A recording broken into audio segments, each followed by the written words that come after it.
Hello buddies, कैसे हैं आप सब। Welcome back to my channel. बढ़ते हैं फर्स्ट न्यूज़ की तरफ। कैब एग्रीगेटर्स ओला उबर को पर्सनल डेटा प्रोटेक्शन की जेपीसी ने, जिसकी हेड मीनाक्षी लेखी हैं, ने क्वेश्चन किया है।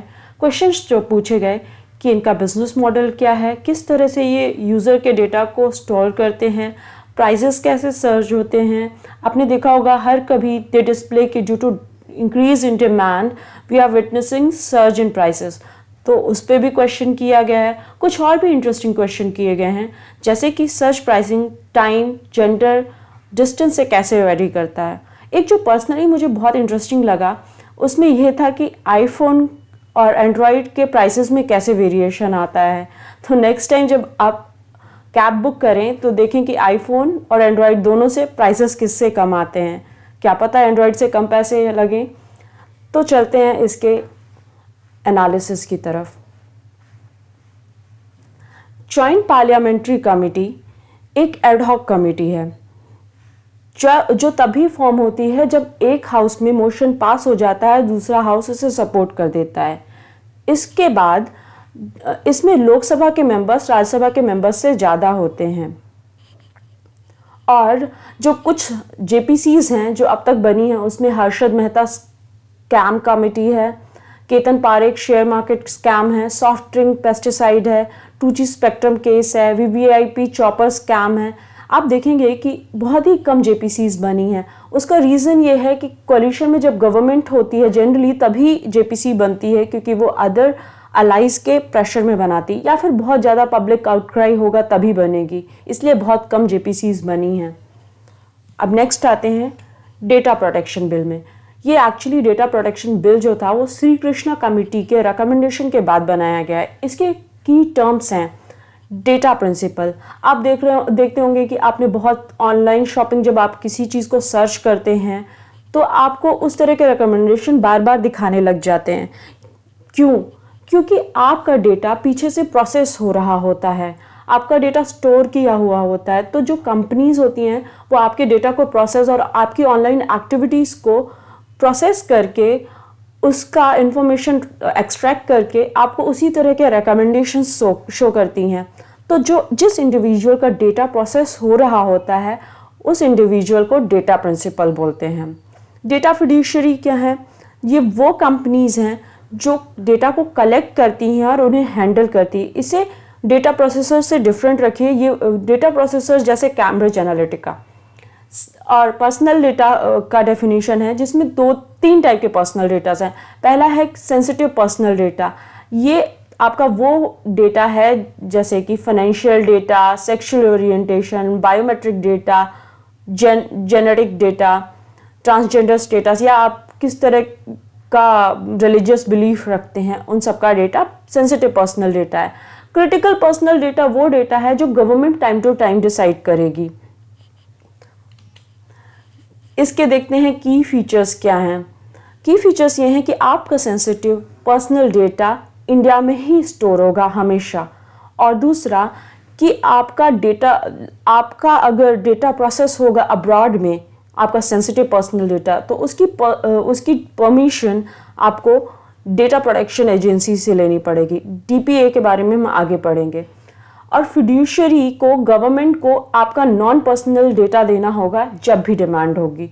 अब आप जानना चाहेंगे कि नॉन पर्सनल डेटा क्या होता है।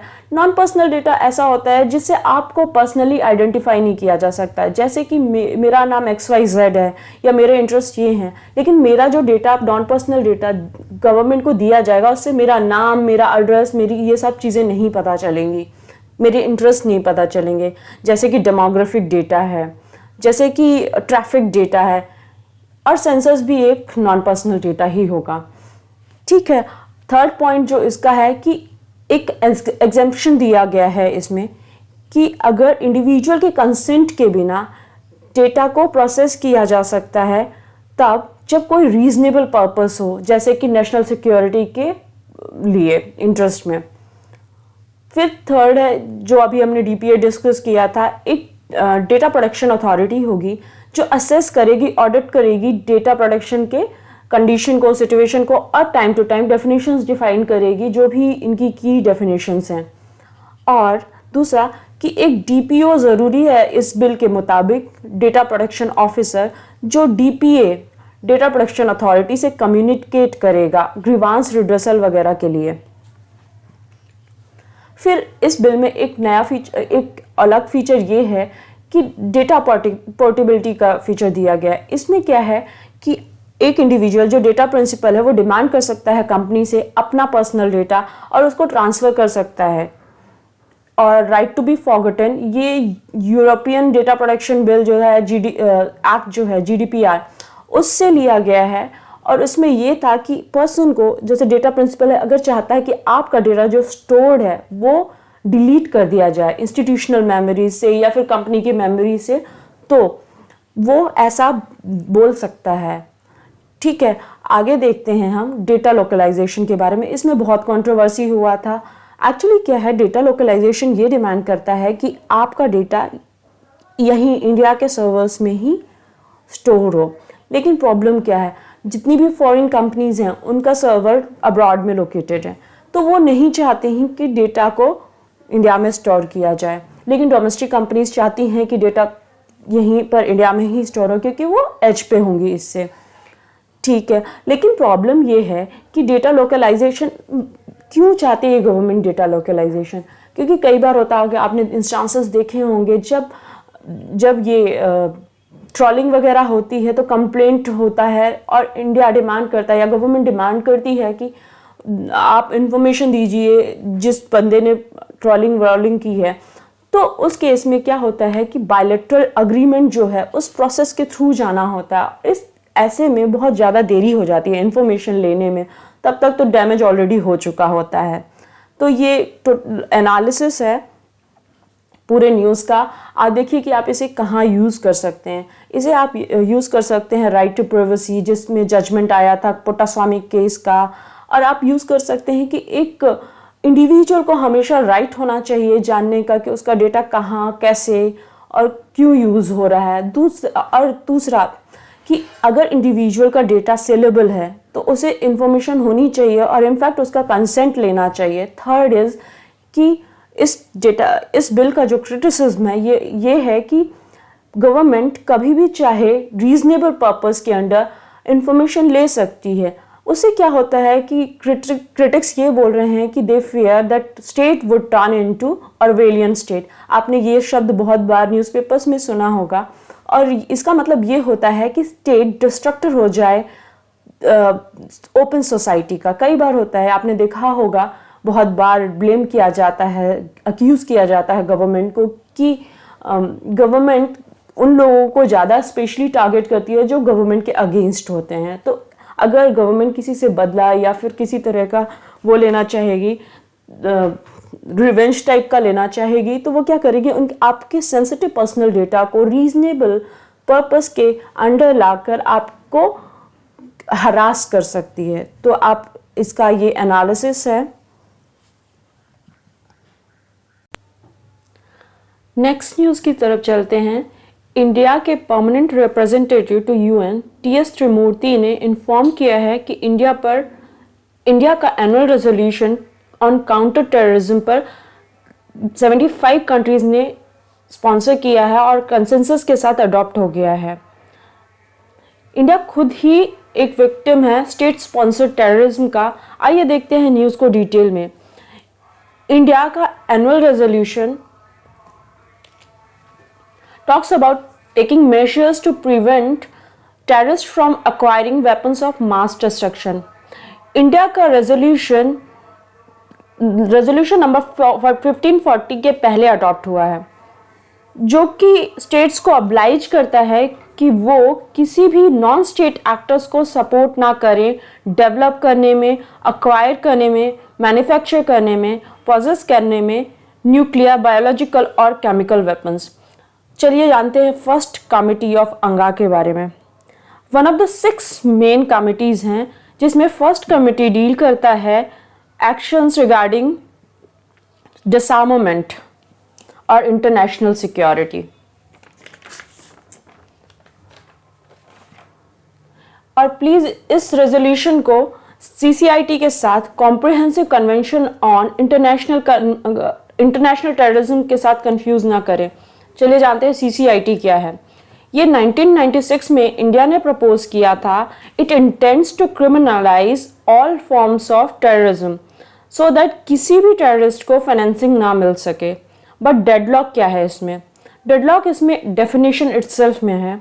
क्या क्या डेडलॉक है? जैसे एग्जाम्पल के लिए आप देखिए कि कुछ कंट्रीज टेररिस्ट ऑर्गेनाइजेशन और लिबरेशन मूवमेंट में वो कंसेंट नहीं डेवलप कर पा रही हैं।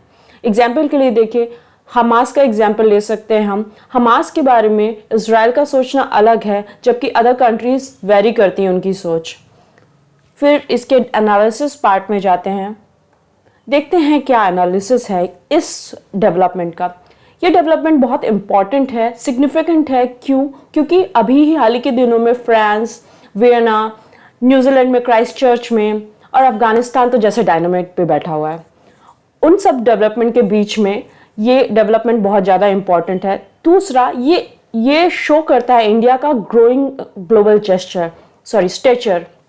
अभी हाल ही के दिन में PM ने 75th एनिवर्सरी ऑफ UN में काउंटर टेररिज्म पे पुश किया था।